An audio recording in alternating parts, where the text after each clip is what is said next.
Chapter 7:15.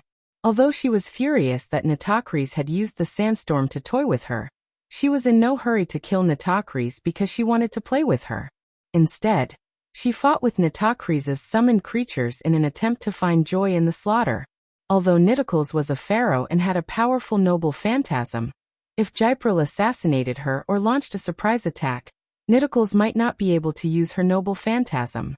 After all, Gypril's physical attributes were very powerful.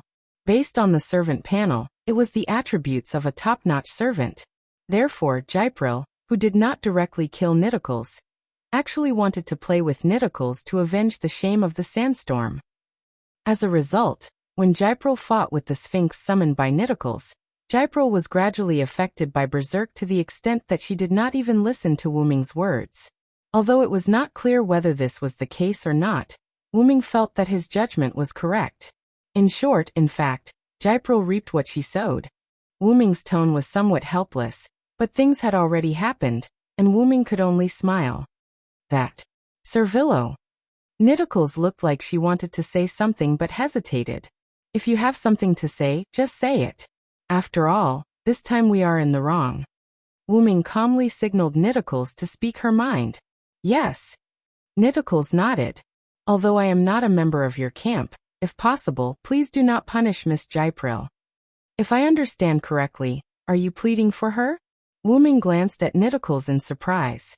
Nitocris pleading for Gypril was beyond Wuming's expectations. That's right. Miss Jillian and I hit it off quite well. I feel quite happy chatting with her. Although I don't know why Miss Jillian would suddenly attack me. I think it should be because Miss Jillian was affected by the Berserk skill. This made Wuming even more astonished. Even now, Nitocris still couldn't tell that Jillian was only pretending to chat with her. Her true goal was to get information out of her. Can I ask why? Wuming asked. Nitocris hesitated. Seeing such a Nitocris, Wuming quickly waved his hand. Of course, if it's inconvenient, you don't have to say it. However, Nitocris shook her head. There's nothing inconvenient about it. Then, as if she had made up her mind, Nitocris began to explain. Lord Varen, I'm sure you already know that I became a pharaoh because I was pushed to that position by someone else. To put it simply, I'm just a puppet. Nitocris' eyes wavered as if she was recalling the events of her life. But even so, I'm prepared to become a pharaoh, the son of God, the king of gods. But the price is that I don't have any close friends. As she spoke, Nitornis's eyes dimmed. After being hastily pushed to the position of pharaoh, her original friends were probably gradually estranged from her, because of the difference between human and God. But I still have my brother. I can chat with him in my free time and relax my tense heart. Just that alone is enough for me. Thinking of her family, Nitocris' eyes showed a trace of gentleness. But my only family member, my brother, was branded with a groundless crime. He was murdered by those who pushed me to the position of pharaoh and treated me as a puppet. Nitocris' tone carried a trace of grief and indignation. They even deliberately let me know of this news and talked about it in front of me, as if they were showing off. Because she was a puppet, a bird in a cage, there was no need to avoid it. Because she was a puppet, a fish in a pond, there was no need to fear it. And because she was a puppet, something in the palm of her hand, there was no need to be vigilant. And the result was, I killed them, said Nitocris, neither sad nor happy. They never thought that I would attack them. I still remember their expressions of despair before they were drowned. Although Nitocris's words were cruel, there was no complacency on her face from her successful revenge. Because it was meaningless. Why was it meaningless? It was because my family member can't be revived. Even if I cut them into pieces, he still can't be revived. Nitocris gripped the scepter tightly as if it was going to break. I lost my family member who understood me. I also thought that my actions of murder disqualified me from the position of pharaoh. In the end, I chose to kill myself. Nitocris finished speaking. During this time, Wuming did not say a word. Since Nitocris had spoken to this extent, Wuming more or less understood. She was willing to gamble her life for her family, because her family understood her. Whether it was because they understood that Nitocris was her family, or because she was Nitocris' family, it was not important. What was important was that she no longer had a close friend.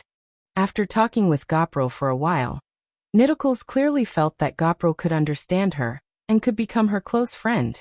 This was normal. After all, Nidicles had only lived for a short period of time and did not have many close friends. Moreover, after becoming a follower, she had been staying with Ramses II. To Nidicles, Ramses II was someone who required respect and loyalty, so they could not become close friends. It could be said that Gopro was the first woman other than Chaldea who could become Nidicles' close friend. It was because of this that Nidicles would cover up Chaldea's group who had only saved her life. It was also because of this that Nidicles did not use a killing move on Gopro from the start. On the other hand, the reason why Gopro didn't attack Nitornis directly was most likely because she had a good impression of her, so she decided to tease her. As for killing Nidicles later on, Wuming guessed that it was because she was under the influence of Berserk. Nidicles was prepared to use a noble artifact on Gopro in the end, because she was at her wit's end. As mentioned before, if the two of them became enemies, she would definitely not hold back. Nidicles could not die yet. At the very least, she could not die in such a sullen manner. At the very least, she had to be loyal to Ramses II. As for whether or not Giliel and Nitocris had taken a liking to each other, they could only wait until Giliel woke up to find out. Although Miss Gopro had the intention to scout for information in the beginning, I could sense that she was indeed very happy during the conversation. That wasn't an act. Nitoris exonerated Gopro. If possible, please don't punish her. After saying that, Nidicles had a pleased look on her face. Wuming could only smile helplessly. Don't worry, I won't punish her. Chapter 7:16. I don't have the habit of punishing my subordinates, so even if you say so, I won't punish her. Wuming's words made Nitocris calm down. Thank you, Sir Villo. However, Wuming was puzzled. I remember you said that you knew that Jillian was chatting with you to get information from you, right? Nitocris nodded with a smile. Sir Villo, you can't be thinking of me as a fool, right? I'm a pharaoh after all. How can I not have some wisdom? After all, when Nitocris drowned those in power who murdered her brother, she used a scheme. In other words, actually, I'm very smart, Wuming smiled helplessly. Although he was helpless, Wuming didn't know whether to laugh or cry. It's about time. My purpose of coming here has been achieved. I'm going to leave now. He got the Holy Grail and didn't fight with Ramses II. Although Jillian had a fight with Nitocris because of her berserk state, nothing happened in the end.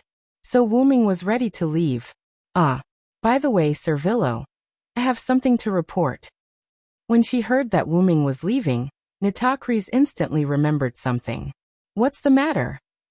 Wuming looked at Nitocris puzzledly. He shouldn't have any other connection with this place. It's like this, Sir Osmendes captured a knight from the Holy City not long ago. Knight? Wuming was stunned at first, then he thought of something. It can't be Tristan, right? That's a knight who uses a magic bow. Well, it's really Tristan. I have to say that this guy is really unlucky. He was just sent to the desert by Wuming to be on standby and gather information, but he was captured not long after. However, if it was really Tristan, why couldn't Wuming sense Tristan's location? After all, Wuming was currently Tristan's temporary master. Lord Osmendes inadvertently noticed that someone was scouting for information about the terrain nearby, so he directly captured that person and imprisoned him under the pyramid, isolating him. This finally resolved Wuming's doubts. It turned out that the barrier had cut off his perception of Tristan. And because Tristan didn't leave, the contract between him and Wuming was still intact. That was why Wuming didn't realize that Tristan was captured. Lord Osmendes told me to hand him over to you if you want to leave. Hold on. Wuming suddenly spoke, interrupting Nitocris. I don't want it anymore. Let him continue to stay under the pyramid. Wuming's words stunned Nitornis. Why did he not want it? Thank you Ramses II for taking care of Tristan for me. Remember to thank him for me. I'll take my leave first. What a joke. How could Wuming not know what kind of person Tristan was? If he were to return to Artoria, then he would be a great help. It was better to let Tristan stay here. After Wuming finished speaking, the dark purple teleportation door opened. Without waiting for Nitornis to react, Wuming plunged into it. Then the dark purple teleportation door closed. Okay. Only then did Nitornis react, and she nodded subconsciously. However, Wuming had already left. In the lower level of the pyramid, in the barrier prison, Tristan sat on the stone bed. He looked at his empty hands because his weapons were confiscated and sighed. I'm so sad. On the ground that seemed to have been scorched by flames, the huge floating tree with crystal leaves and a scarlet trunk, a Bonteheim, floated in the sky. The crystal-like leaves continued to sway with the airflow in the sky, refracting the sunlight in all directions. The huge tree that was like a floating island gave off a harmless feeling under the sunlight. However, under this seemingly peaceful scene, there was a hidden killing intent. The skywing species had entered a standby state. As the existence of the skywing species home, Abanti's responsibility was not small. Although Abanti usually looked harmless, that was only because the skywing species were there, so there was no need for it to do anything. Now Abanti, who shouldered the heavy responsibility of protecting the skywing species, was in a state of high alert. In the sky above Abanti, a dark purple ripple suddenly appeared. Accompanied by the sound of chains, an angel-like figure fell. It was the unconscious Giliel. When Abanti saw that the newcomer was someone he knew, some of the tiny tree trunks on his body instantly lengthened and extended, catching Jillian. Immediately after, another dark purple ripple appeared, and Wuming's figure appeared in the sky. Seeing that the master it was loyal to had arrived, Abanti controlled many red branches to extend over. Although it knew that its master could fly, it still had to show some sincerity. Wuming gave Abanti a lot of face, free-falling onto the red branches that Abanti had extended over. Standing on Abanti's branches, Wuming arrived on a platform on Abanti's body, as if he was taking an elevator. Beside him, Giliel was also placed on the ground by Abanti. The scarlet branches retreated like tentacles, leaving only Wuming and the unconscious Giliel on the platform. Abanti sent Giliel to her room. No one responded to Wuming, and Abanti used its actions to prove its obedience. The platform beneath Gopril seemed to have melted, and Gopril slowly sank down. This was Abanti's ability, so Wuming did not panic. Giliel completely sank into the softened platform. In just a few seconds, Giliel disappeared, and the platform returned to its original state. A very convenient ability, Wuming commented. It had to be said that the Skywings had truly made the right choice in choosing to live on Abanti's body. Abanti's mobile, multi-purpose aerial fortress was truly amazing. However, looking at Abanti at his feet, Wuming suddenly remembered something. I seem to have been tricked by Ramses II. It had to be said that it was Ramses II who had launched an attack on Wuming's side first. Wuming had gone this time to get back at him and take the Holy Grail. However, after busying himself for so long, Wuming ended up owing the other party a favor. Although Ramses had launched that attack to determine whether Wuming's faction had the right to exist, it was still the other party who had made the first move. Furthermore, Wuming had been blinded by the Holy Grail. Forget it. It doesn't matter. Wuming shrugged. After all, there was nothing for Ramses II to do. After dealing with the problem of Artoria, he would hand over the Holy Grail to Gadatsi. Let's go take a look at the situation of the Skywings. Abanti understood, and the platform under Wuming's feet softened. Wuming's body slowly sank as if he had sunk into a swamp. Chapter 717. To be honest, ever since Wuming became Abanti's master, he had not entered Abanti's body to take a look. Walking in the corridor, Wuming looked around curiously. This isn't any different from other ordinary buildings. Wuming had thought that Abanti's body, which was classified as a living creature, would be closer to the style of a living creature. He did not expect it to be similar to the internal buildings of steel and stone. If there was a difference, it would be that Abanti's building was extremely luxurious. Speaking of which, it seems like the Skywings' rooms don't have doors. Just as Wuming finished speaking, the corridor changed. The walls of the corridor cracked like the walls of a shoddy house, and doors opened on the smooth walls. In addition, there was a small window on each door. Needless to say, This was definitely done by Abanti for Wuming to make it easier for him to check the condition of the skywings. But, I can't just lie on the windows of those doors and look, can I? Wuming said, not knowing whether to laugh or cry. Hearing Wuming's words, almost all the doors disappeared except for one door. Since Abanti had left this door, it must have been a signal for Wuming to go in. Without saying anything else, Wuming walked to the only door, pushed it open and walked in. What greeted him was a monitoring room full of technology. The room was neither big nor small. It was full of modern-style floors and walls, as well as a console with a large number of buttons, keyboards and control handles. Large, technology-like screens surrounded the room and stuck to the walls. To be honest, Wuming was stunned. Abanti was clearly a moving fortress of magic, but it had created a technology-style control room for Wuming. How could Wuming not be stunned? But this is indeed much more convenient. After coming to his senses, Wuming was no longer surprised that Abanti could create such a room.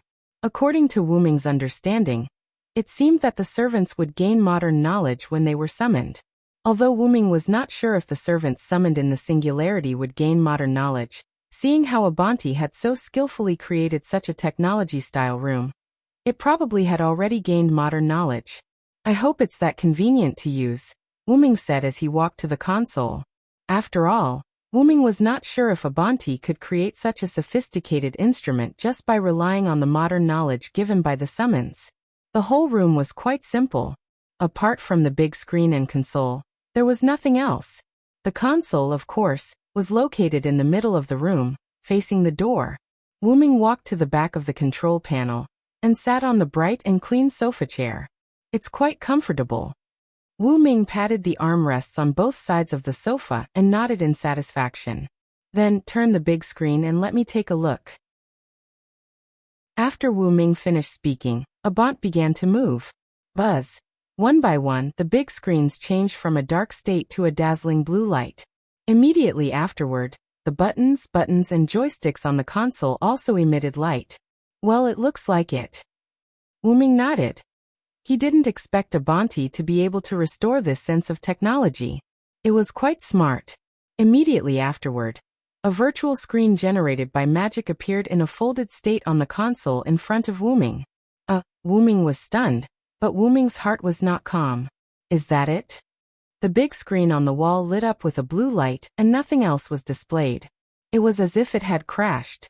The device on the console emitted light only to provide a magic outlet for the magic screen, so that the magic screen could be displayed. There was no other use at all. Except for the comfortable chair Wuming was sitting in, everything else was just a fake on the outside. I should have thought of it a long time ago. Even if it grants the servant modern knowledge, how can it be possible to tell the servant about the sophisticated computer system? Silent Wonder sighed self-deprecatingly, then smiled helplessly. If the servant was given such a level of knowledge, then the servant summoning system was really terrifying. In other words, Abanti made this seemingly high-tech monitoring room, but in fact, it was just drawing a ladle according to the gourd. There was no inside of the gourd at all. There was only the ladle outside. In fact, what Abanti used was still magic, not technology. Forget it, it's fine as long as it can be used. Wuming didn't care much. He was just shocked by what Abant, a guy with a trace of natural attribute, did. Without saying anything else, Wuming looked at the control console, at the big virtual screen condensed from magic in front of him. Each virtual screen was about 3 meters long and square. The big screen was divided into countless smaller screens, and each screen showed the monitoring situation of the rooms of the skywings. Because there were so many skywings, these screens were stacked together. Wuming waved his hand, and Abanti knowingly helped Wuming separate the big screens. The virtual screens were spread out in front of Wuming, forming a wall. Although it looked a little dazzling, it did indeed report the situation of every skywing to Wuming. Everyone is sleeping soundly. He quickly glanced at the skywing species on the screen. They were all sleeping soundly. Wuming also saw Gopril on the screen. Unlike the other skywings, she was not floating in the room but lying on her bed. After all, the other skywings were on standby, while she was unconscious. Although Wuming had a way to quickly wake Gopril up, but, I'll just let her sleep. In any case, I'll just keep supplying her with magic, and she'll be able to recover. It was just that it would be a little slower. Aside from the skywings, the big screen also showed the monitoring of the corridor. Looking at the monitoring, Wuming suddenly felt that something was wrong with the big screen. He seemed to have seen a black shadow flash across the corridor. He checked the big screen again, trying to find something wrong, but no matter how carefully he looked, he couldn't see anything different. Was it my imagination? Wuming frowned. No, that can't be it. It can't be your imagination. Wuming had always trusted his sixth sense, and every time he followed it, it was always correct. Wuming was sure that something had gotten into Abanti's body. Furthermore, that black shadow he had just caught gave Wuming a sense of danger. A powerful stealth ability, a strange movement technique, and something that even made Wuming feel a sense of danger. Combined with this singularity, Wuming could only think of one person. First Hassan. Wuming had just finished speaking when he saw a sword flash coming at him. Chapter 7:18. Wuming instinctively tried to dodge, only to realize that it was futile. I can't dodge it. Wuming was alarmed. The sword flash was clearly not fast, but Wuming had the feeling that he could not dodge it. Squelch. With a squelch, half of Wuming's arm was chopped off, and blood gushed out. However, Wuming only frowned. Without saying a word, he raised his other arm and punched behind him. Boom! Along with the golden light, the fist collided with the dark and gloomy 1-meter-tall skull shield. The powerful force caused the atmosphere to tremble. At this moment, Abant also reacted. This was its body, and it did not even know that someone had snuck in. This was a great humiliation. In an instant, countless branch-like tentacles pierced towards the place where Wu Ming had attacked like sharp swords. Whoosh! The sword flashed, and Abant's branch-like tentacles were shattered one by one as if they were dead. At this moment, the skywings in their rooms were also awakened by the battle between Wu Ming, Abant, and the enemy. In their respective rooms, they suddenly opened their eyes. The golden pupils of the sword and the shield instantly turned into scarlet pupils of the sword talisman. Like ghosts, the skywings collectively passed through the illusory walls of their rooms and headed in Wu Ming's direction. Because of the skywings' ability to pass through walls, the walls were just a layer of colored air to them. Everyone stop. Wu Ming yelled at the air. Wu Ming knew very well who the other party was. Apart from the first Hassan, Wu Ming could not think of anyone else who could be the crown assassin's spirit base. Thus, the other party could not be dealt with by relying on numbers. Even if this number was supplemented by the skywings, it would not be enough. Wu Ming's order caused the skywings, who had been rushing toward Wu Ming, to collectively stop. Some of the skywings had even entered Wu Ming's room.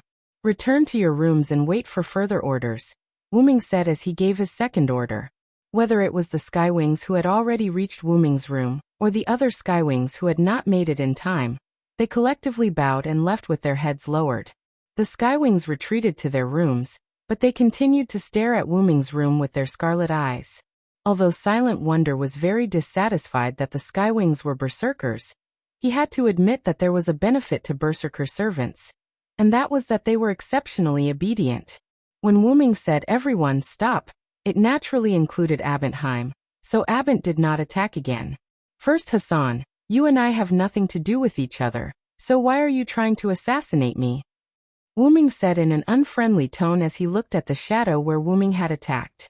The entire room was enveloped by the light from the large screen, and only the corner behind Wu Ming was dark. Do you have to be so obvious? Did you have to be so obvious? The reason it was a shadow was because Wu Ming still could not see who the other party was. However, other than the mysterious first Hassan, who had such powerful stealth abilities and strength that could injure Wu Ming could not think of anyone else. It was as if he had given up because he had not killed the enemy in one strike, or perhaps he had achieved his goal. The shadow in the corner dissipated, revealing a tall figure. He was over 2 meters tall and wore shabby dark armor. The armor's shoulders, elbows, knees, and even back had decorative barbs that pointed upward. He held a simple and worn-out greatsword in his right hand, and his left hand held a meter-tall shield that also had barbs. Most importantly, The other party's armor had a rather shabby cloak and a skull mask. If it was a mask, it would not be too accurate, because the other party's skull mask was more like a helmet than a mask. A skull with strange horns wrapped tightly around the other party's head. Although the area near the chin was not covered by the skull, what was revealed was darkness. Only the area around the eyes had a dark blue flame that looked like a soul fire burning dimly. With this skull face alone, Wuming was sure that the other party was indeed First Hassan. And it was definitely the First Hassan. Crack, crack, crack. With a little cracking sound, the shield held by the First Hassan cracked, and then shattered. The fragments turned into a black mist, and entangled into the dark cloak behind the First Hassan. The First Hassan, who lost the shield in his left hand, chose to touch the tip of the greatsword to the ground and press the hilt of the greatsword with both hands, as if he was leaning on a crutch. Answer my question, First Hassan. Wuming repeated in a more unfriendly tone. Wuming was indeed easy to talk to, but this did not mean that Wuming would tolerate being cut by someone and losing an arm. Moreover, Wuming was not afraid of the crown servant. He had 12 incarnations. If Wuming wanted, he could make the First Hassan leave here. The bell of thy evening has not rung, but thy destiny has deviated. An old and deep voice came from under the mask of the First Hassan. Wuming was dumbfounded. What is this? The bell of the evening did not ring. It should be saying that he should not die yet. Wuming felt like he was scolding himself, but it was the truth. Then why did you come to cut me? According to Wuming's knowledge, the First Hassan was the one who beheaded Hassan who had gone astray. Although it did not mean that the First Hassan would only attack Hassan, Wuming did not understand why the other party attacked him. The two had no interest disputes at all, and Wuming also saved the life of a Hassan. Could it be that the other party was here to thank him? However, this thank you gift was really too heavy, wasn't it? Also, what does deviated destiny mean? Is it possible that there is something that needs me to do, but I didn't do it?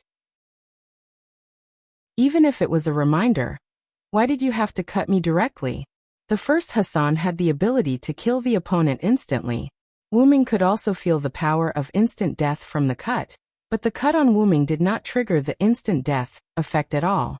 Wuming's body was 100% immune to such means, but this spiritual base was not immune. In other words, the First Hassan did not want to kill him at all? The destiny of the winged otherworlder and the behemoth floating in the mortal world is different. I want to silence it on behalf of God. The First Hassan spoke again. Wuming frowned. Is it because the skywing species and Abanti are not native residents of this world, so they were targeted by the First Hassan, and I was only forced to take a cut? Chapter 719. The Skywings and Abanti were not products of this planet, which meant that they were actually stowaways.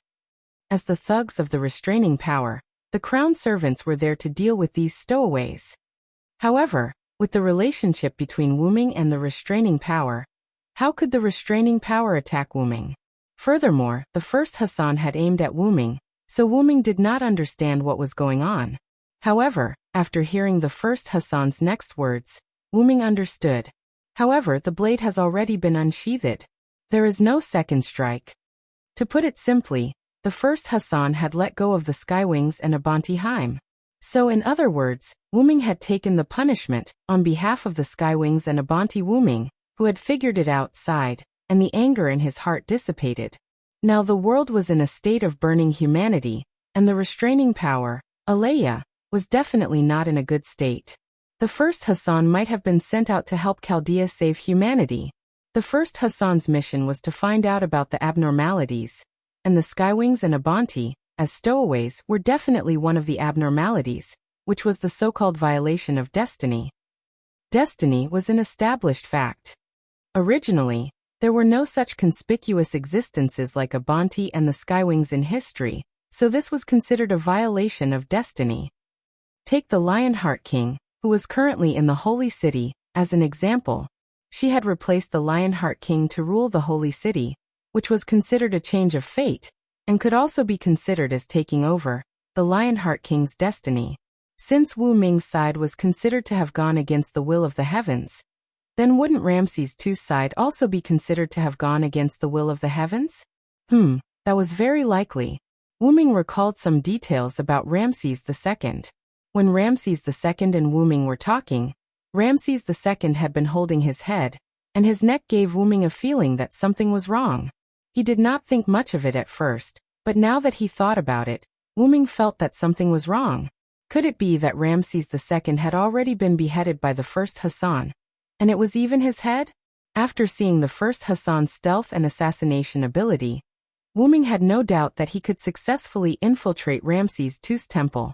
The reason why Ramses II was not dead was probably due to the temple's blessing. The lunar residence in that world, Wu Ming was Wu Ming's temple. Although the size of the temple wasn't large, Wu Ming couldn't be killed if he was inside the temple, just like how Ramses II couldn't be killed in his own temple. With this series of speculations, Wu Ming was now more and more suspicious of Ramses II, wondering if he had also been beheaded by the first Hassan.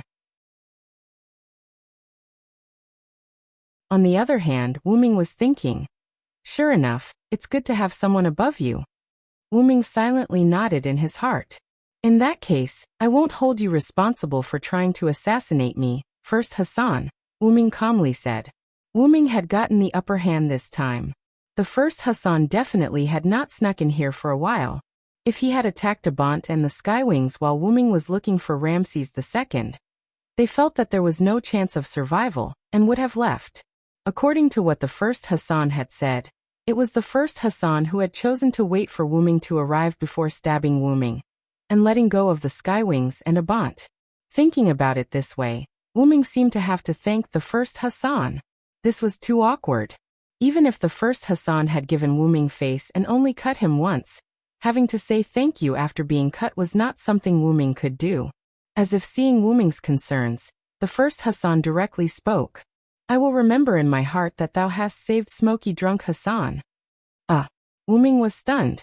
This was really a thank you gift, although this thank you gift was a little too much for Wu Ming to accept. I have one more thing, the first Hassan suddenly said. Chapter 720. The silver arm can't save the white man, you still need to save him. Wu Ming was taken aback, then frowned. White man. Silver arm? There was no doubt that these two were referring to two different people. As for the pure white man, Wu Ming could still guess who it was. It was the pure white Lion King who now occupied the holy city, Artoria Pendragon. It wasn't Wu Ming who thought so. Ramses II also called the Lion King Artoria, who was currently in the holy city that way. But who was the silver arm?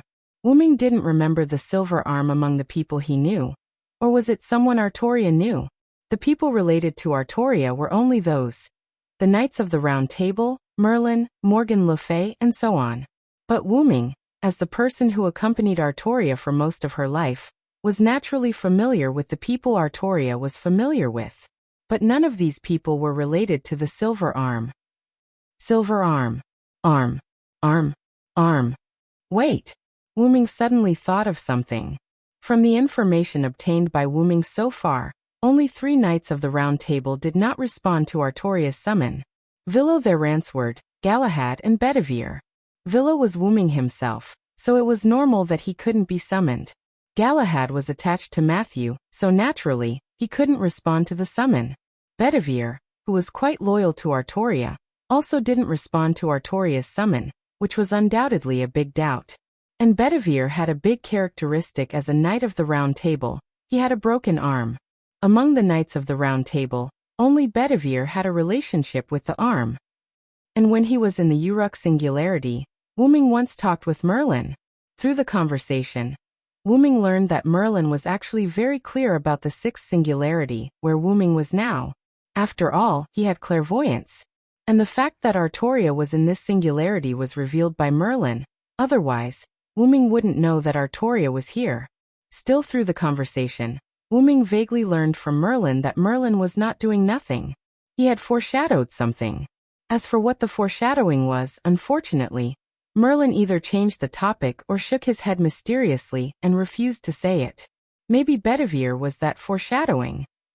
But what the truth was, he still had to wait until the truth came out. After ending his inner thoughts, Wu Ming looked at the first Hassan, who was standing in the same place and leaning on his greatsword like a crutch. The first Hassan came to tell me all this. I will remember it in my heart. I will consider going to the holy city again. Wu Ming didn't give up the idea of going to the holy city to stop Artoria. Because of the oath, Wu Ming chose to temporarily leave the holy city and go to the desert to seize the Holy Grail. Fortunately, he met Gadatsi and her party on the way. As a result, his goal of helping Gadatsi repair the singularity as soon as possible was half completed. One was to find Gadatsi, and the other was to complete the goal. The former had been completed, and the latter was almost done. After all, Wu Ming had already taken the Holy Grail back. After Gadatsi accompanied Matthew to solve Galahad's wish, Wu Ming would give the Holy Grail to Chaldea and begin to repair the singularity. But after knowing that Artoria seemed to be hiding something from Wu Ming, coupled with the fact that the first Hassan personally came to remind him, Wu Ming decided to stay in this singularity for a while. Don't say too much. This is my thanks. The first Hassan responded to Wu Ming in a brief and simple tone, as if saying goodbye. Then, accompanied by a black fog, the first Hassan disappeared. At the same time, the dark and gloomy feeling in the room also disappeared. The eyes of every skywing species in their room also changed from scarlet eyes of sword runes to golden eyes of sword and shield. All the skywing species calmed down. Abent, who used the entire floating tree as his body, also relaxed. Wu Ming could clearly feel that Abent's magic power had stabilized a lot. As expected of the Hassan of the Hassans, the assassin of the assassins, with the existence of the crown's spiritual base, Wu Ming could not help but exclaim. To be honest, just this aura that even Wu Ming could not detect was enough to show how powerful the first Hassan was. However, if Ramses II were to see this scene, he would probably change his opinion of Wu Ming. Look at Wu Ming. He could even vaguely detect the crown assassin, and was able to dodge the opponent's attack. Although he did not dodge, at least he moved. Unlike him, he did not even know that his head had been chopped off. If not for the first Hassan showing himself at the end, Ramses II probably would not have known who had attacked him. If not for the fact that Wu Ming had met Ramses II, and had a little understanding of him, Wu Ming might have attributed Ramses' obedience to fear after being cut by the first Hassan. However, it was precisely because Wu Ming had met Ramses II and understood his character that he did not think so. How could a guy like Gilgamesh know how to write the word fear? This king-like courage was what Wu Ming appreciated. Just as Wu Ming was thinking about whether to immediately go to the holy city, the first Hassan's voice suddenly came from the void. I have cut off thy foreign air, and the armor of refutation shall return. This was undoubtedly the divine ability of the first Hassan. Having seen it before, Wu Ming was not frightened and instead nodded in understanding. Instead, it was the skywing species and Abant who were startled by the sudden turn of events from the first Hassan, and collectively entered battle mode. This made them smile helplessly and gratifyingly. They were indeed no match for the first Hassan, but for the safety of their master, they would still stand up. The loyalty of the skywing species was vividly displayed. Previously, when Wu Ming's arm was cut off by the first Hassan, almost all the skywings woke up from their standby slumber and rushed toward Wu Ming. The reason it was almost was because Jillian did not come. Logically speaking, although Jillian would definitely be the first to come in such a situation, there was no sign of Jillian this time. In truth, it was mainly because Jillian was still in a deep slumber and recovering from the previous incident. It was similar to a protective device in a human body. Jillian was severely lacking in magic power and was recovering, so she might not be able to wake up even if she wanted to. It was the same principle as how humans would fall into a coma after losing large amounts of blood. Not bothering with Jillian, Wu Ming walked out of the room. Now that all the skywings were awake, he had to go and comfort them so they could sleep. Otherwise, even if they were in a non-combat state, Wu Ming was afraid that their berserk state would devour their rationality. However, when he thought about the number of skywings, Wu Ming felt his stomach ache. I'll just treat it as training.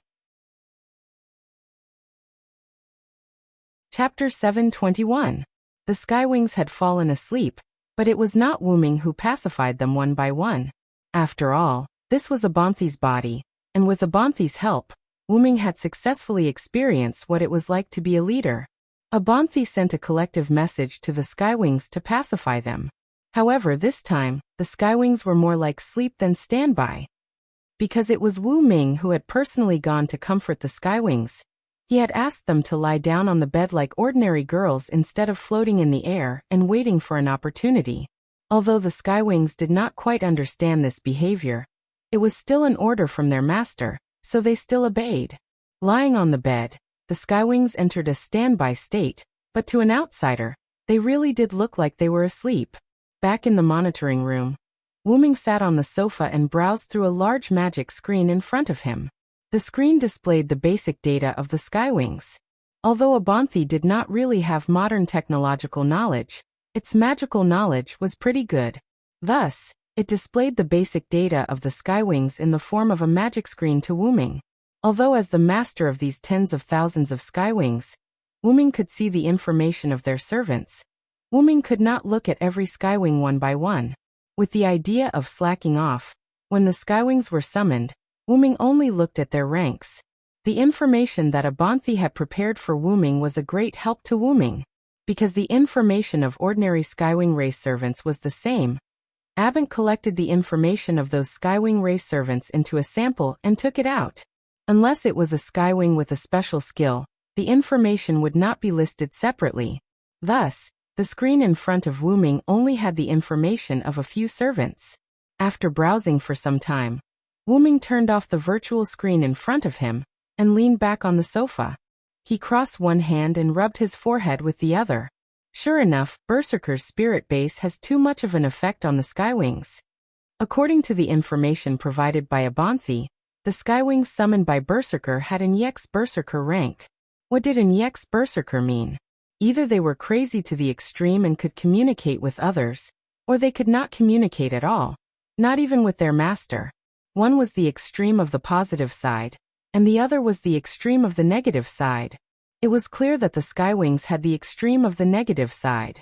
To put it simply, if the battle went on for a little longer, the Skywings might not be able to control themselves, just like Gopril.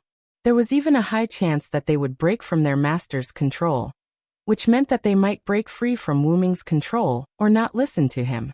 As a result, the Skywing species became expendable, because once they were used, they would lose control. This was something Wuming didn't want to see. Fortunately, Azrael was different from the other Skywings. As the commander of the Skywings, Azrael had the ability to resist Berserk. Thus, Wuming did not have to worry that Azrael would go berserk over at Gadatsi's place. However, the other Skywings were not so lucky. According to the information provided by the servants, the Skywings that had gone berserk were of little value. In that case, the Skywings can't move freely, Wuming muttered to himself.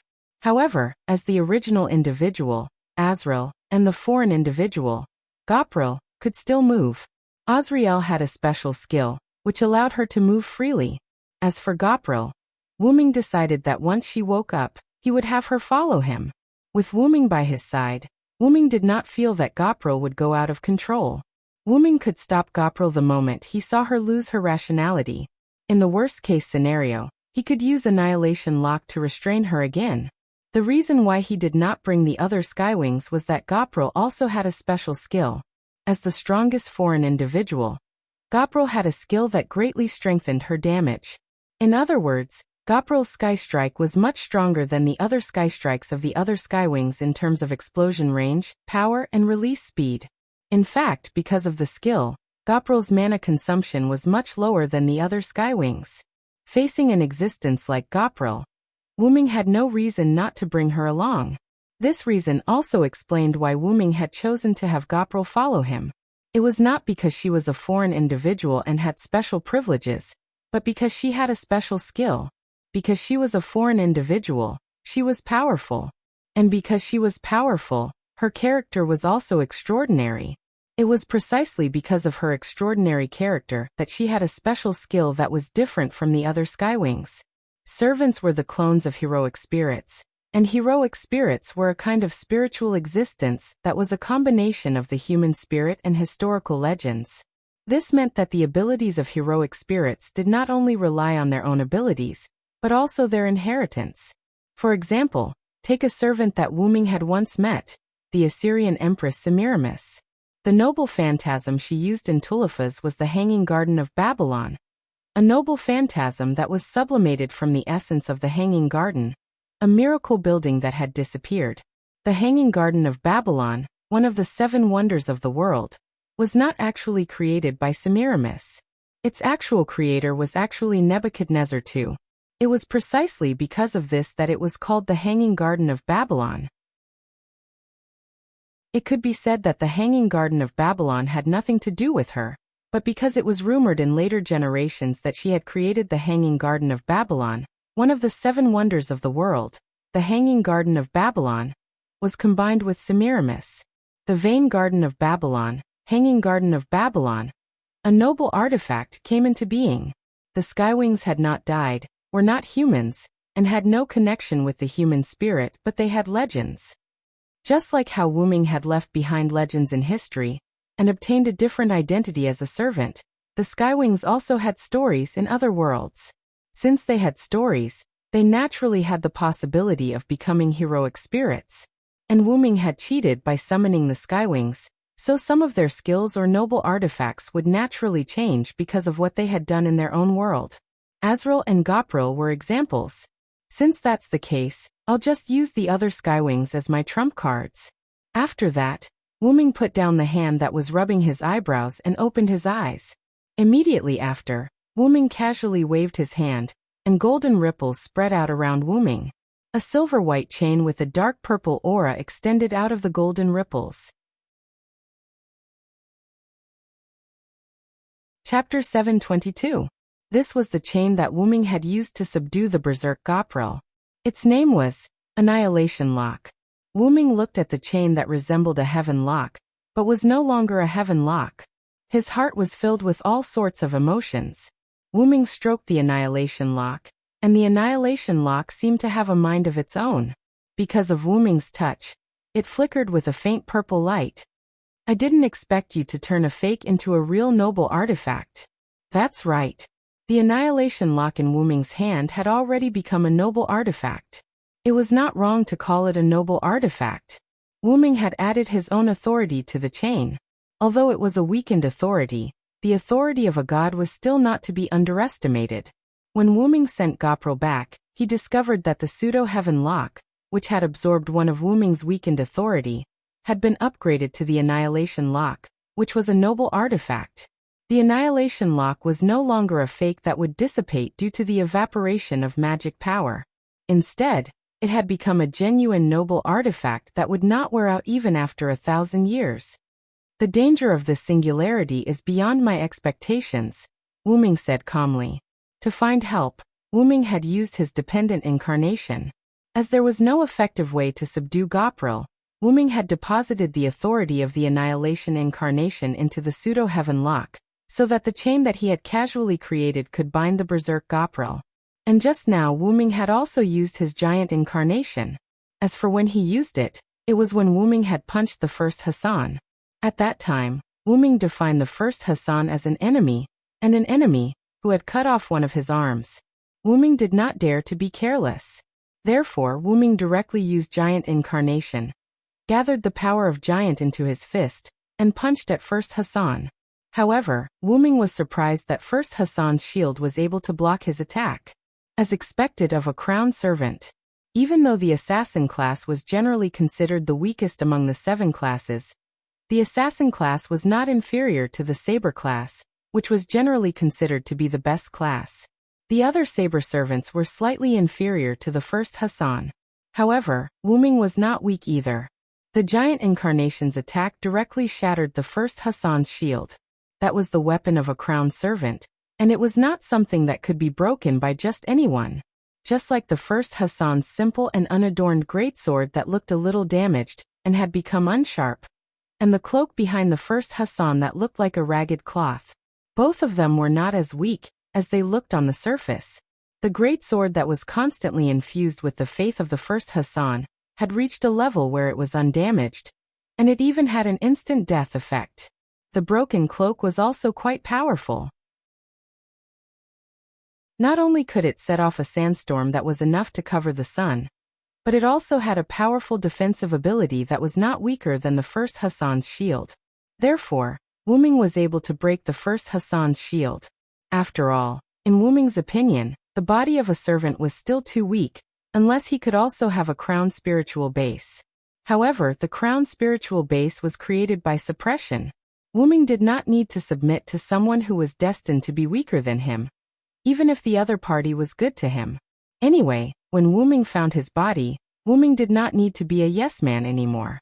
If everything went well, maybe after solving this singularity, Wu Ming could find his body before Gadatsi and others went to Uruk. Then he could directly solve the singularity of the Uruk and kill Gidia.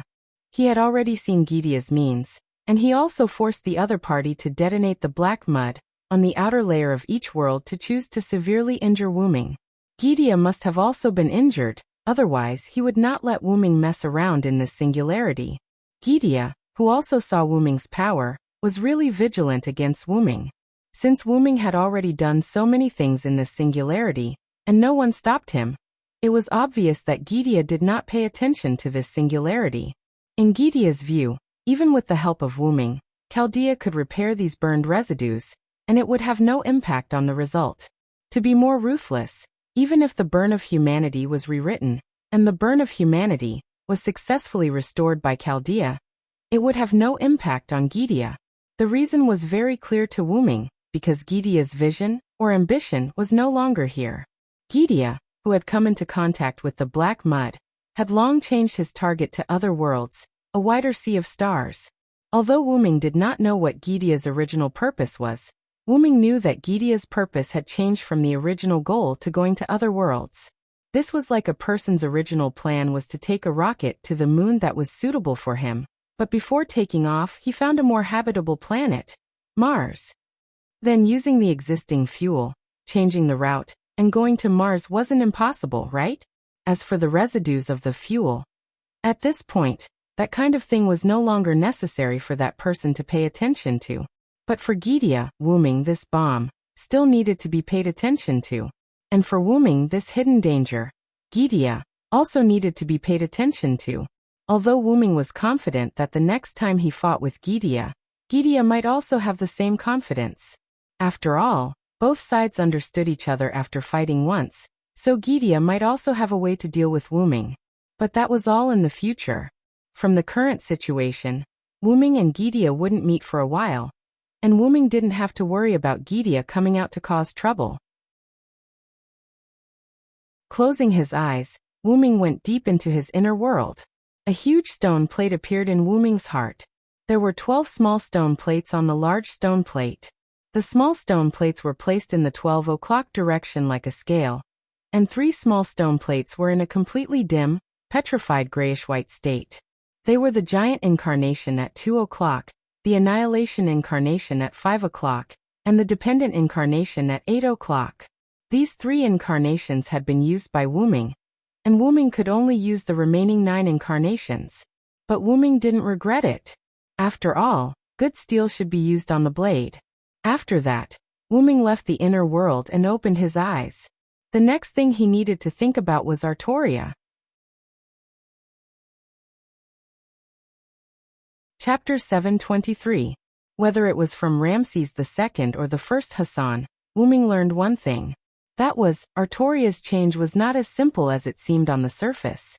There must be more to it than meets the eye. And according to the first Hassan's words of, "I need thy rescue," Artoria's current state was not good. Although Wu Ming seemed to have a conflict with Artoria, Wu Ming could not sit still once something related to Artoria appeared. The feelings that he had gained from being with her for most of his life were not something that could be abandoned just because of a quarrel. If anyone thought that this feeling could be easily abandoned, then they had underestimated the bond between Wu Ming and Artoria. If I have a conflict with her and bully her until she cries, that's fine. But if you bully her until she cries, then I'm sorry, but you're done for. You'll die a horrible death, the kind that doesn't even leave behind a trace. Artoria was that she, and Wu Ming was that I. When it came to Artoria, Wu Ming would never give in, not even half a step. Wu Ming estimated that this matter might not have much to do with the Magus King, But the singularity was indeed caused by the Magus King in the beginning, and Wu Ming could not find trouble with the Magus King at the moment, so he could only take the right approach. Calculating the time, Tachika and the others should have arrived at the holy city by now, Wu Ming thought. He decided to go to the holy city first to meet up with Gadatsi and the others. But right now Gapril, who was in a coma, had yet to wake up. Wu Ming did not dare to let her move freely, and restricting her movements was not appropriate either. So Wu Ming decided to wait until Gapril woke up. Of course, Wu Ming could also choose to heal Gapril and take the initiative to wake her up. But because Wu Ming wanted to punish Gapril, he chose to let her recover on her own. However, things were different now. Wu Ming had to hurry. With that in mind, Wu Ming stood up from the sofa and walked out of the room. Abent was quite perceptive. He took the initiative to open a door on the wall not far away. If he was not mistaken, that door should be Jillian's room. Thinking so, Wu Ming walked to the front of Gypsy's door and politely knocked on the door. However, how could the unconscious Gapril possibly respond to Wu Ming? Wu Ming knocking on the door was just a mischievous act. After knocking on the door, Wu Ming pushed the door open and entered. His actions were rather smooth, and from this, it could be confirmed that Wu Ming had no intention of entering the room with Gapril's permission. Sometimes pleasure or bad taste was just that simple. Wu Ming subconsciously looked around when he entered Gapril's room. A room that looked no different from the other Skywings entered Wu Ming's eyes. The plain walls, the plain bed, and the plain table served as a foil to the angelic girl's beauty and purity. Gapril was like a sleeping beauty, quietly lying on her simple and unadorned bed. The girl's wings, which were filled with pure white feathers, extended from her back to her front, gently covering her thighs and abdomen like a quilt. The girl's eyes were closed, and her beautiful face was exposed to the air. The girl's hands were crossed and placed above her abdomen and below her chest. Her chest rose and fell as if she was having a sweet dream. Wu Ming, who was immersed in the picture of Sleeping Beauty, sighed. Afterward, Wu Ming walked over to the bed and sat down. She's clearly in the posture of a slender girl, so why is she a combat weapon? Could it be that Artemis has some sort of special fetish? Wu Ming jokingly muttered to himself. Looking at her slender body, no one would have imagined that such a girl could erupt with destructive power. She's beautiful on the outside. If only the hearts of Skywings could be as beautiful as a girl's. Wu Ming sighed. Beautiful things had a beautiful interior, and this was something that every normal person yearned for. However, the hearts of Skywing girls were not as beautiful as they looked. It would not be an exaggeration to say that they were bloodthirsty. They were combat weapons, and they were weapons that were originally created with the goal of killing gods. Moreover, for some reason, Skywing girls had an interest in collecting heads. This meant that Skywing girls were not suited for human life. It was a good thing that Wu Ming did not require them to completely integrate into human life. Not being able to fight at will was akin to hell for them. Wu Ming understood the principle that one's temperament had to be changed bit by bit. When things reached an extreme, they could only move in the opposite direction. It was precisely because of this that Wu Ming had summoned the Skywing girls to help at this particular point. Although he did not know how much time had passed in their world, they must be feeling rather uncomfortable because they could not fight as they wished. In that case, he would let them release some pressure. Not only that, but their arrival could also help Wu Ming. This was a plan that could kill two birds with one stone. It was a sure win. However, who would have thought that these Skywings would be summoned as berserkers? Their adaptability to the berserker class allowed the Skywing girls to reach the highest level of berserk. Moreover, because it was not a normal summon, this level of berserk gave them a chance to break away from their master's orders. The plan to let the Skywings release the pressure in their hearts had failed, because the Skywings were too prone to losing their minds in their current state. The plan to let the Skywings help also failed because the Skywings, who were prone to losing their minds, had no way of helping Wu Ming. Wu Ming even wondered if he had hidden his luck. This was simply a case of misfortune never coming singly. Wait a minute. Wu Ming looked at Gapril's beautiful face and suddenly realized something. If I use Vitality Incarnation, can I suppress Gapril's berserk? Yes, Wu Ming suddenly thought of his own authority. Since Wu Ming's origin dragon became stronger after the baptism of origin, Wu Ming hardly used vitality incarnation. The only time he used it recently was to restore the life of No Name. The reason why he did not use this incarnation was very simple: it was just too useless. Vitality incarnation could provide Wu Ming with spring-like vitality. Not only could it recover injuries and mana, but it could also resist negative effects such as curses. However, after going through the origin baptism, Silent Dragon's recovery ability wasn't weak. Injuries and mana could be recovered quickly, and the origin dragon's body was also immune to negative effects. Therefore, Wu Ming basically did not use vitality incarnation. So, since Wu Ming could not use it, could this incarnation work on a servant who had fallen into berserk? Chapter 724. Although berserk could increase ability value, berserk also had a negative effect on the servant. So, if he injected vitality incarnation into Jillian's body, would she be able to avoid the negative effects of berserk? Of course, Wu Ming did not expect Jillian to enjoy the ability value increase from berserk after she successfully maintained her rationality, as long as her rationality was no longer affected by berserk. Wu Ming originally wanted to let the primitive Skywings help him, and he did not want to increase their ability value by much. After all, the price of increasing ability value was losing rationality, so it was better not to increase it. With that in mind, Wu Ming grabbed Jillian's soft body and closed his eyes. Wu Ming began to try to give the authority of vitality incarnation to Jillian. After all, Wu Ming had never tried to give authority to a servant. The situation when Wu Ming used dependent incarnation, annihilation incarnation, and giant incarnation was completely different from the current situation. When Wu Ming used the dependent incarnation, he used the power of the dependent as a medium like a holy relic into the summoning circle. When Wu Ming used the annihilation incarnation, he added the power of annihilation into the process of creating the pseudo-heavenly lock. When he used the giant's power, he simply used it. Now, Wu Ming needed to instill the authority of vitality incarnation into Jillian's spirit base, in an attempt to change the berserk effect of Jillian's berserker class. Wu Ming had experienced using his authority on a servant, but Wu Ming had never experienced using authority on a servant. Because he did not have any experience, Wu Ming could only fumble around on his own. Specks of phosphorescent magic power danced around Wu Ming's body, and the magic power seemed to have a life of its own as it surrounded Jillian. Then, Wu Ming began to chant.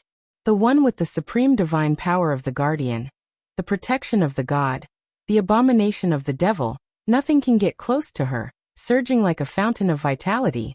As she chanted, the surrounding phosphorescent light shone brightly. The originally star-like mana turned into a mass of mana, dancing around Jillian. That was Wu Ming's authority, the embodiment of Wu Ming's vitality. Grant the world equal protection. The moment the last sentence was chanted, the mana sphere representing Wu Ming's vitality incarnation instantly fused with Gopril's body. A faint radiance was emitted from Jillian's body, and Wu Ming, who was holding Jillian's hand, could clearly feel that Jillian's mana was rapidly recovering. This meant that, success. There was no surprise, no joy. As if it was a matter of course. Wu Ming said indifferently. No matter what, it was still Wu Ming's own authority. If he couldn't control it himself, then who could he count on? For Wu Ming it was unexpected but reasonable. Along with the rapid recovery of her mana, Jillian, who was lying on the bed, slowly opened her eyes. Jillian spoke subconsciously, somewhat puzzled. Although Jillian gave off a sleepy feeling, Wu Ming knew that this was the aftereffect of Jillian's madness. How do you feel, Jillian? Wu Ming asked with concern. Master. Jillian, who heard Wu Ming's words, was obviously shocked. After coming back to her senses, Jillian saw Wu Ming holding her hand and looking at her with a face full of concern. She responded shyly to Wu Ming. Master is really concerned about me. Could it be that Master wants to do something perverted to me? If it's Master, sure. Jillian's answer instantly made Wu Ming raise his brows. Then, Wu Ming silently raised his fist. Bang!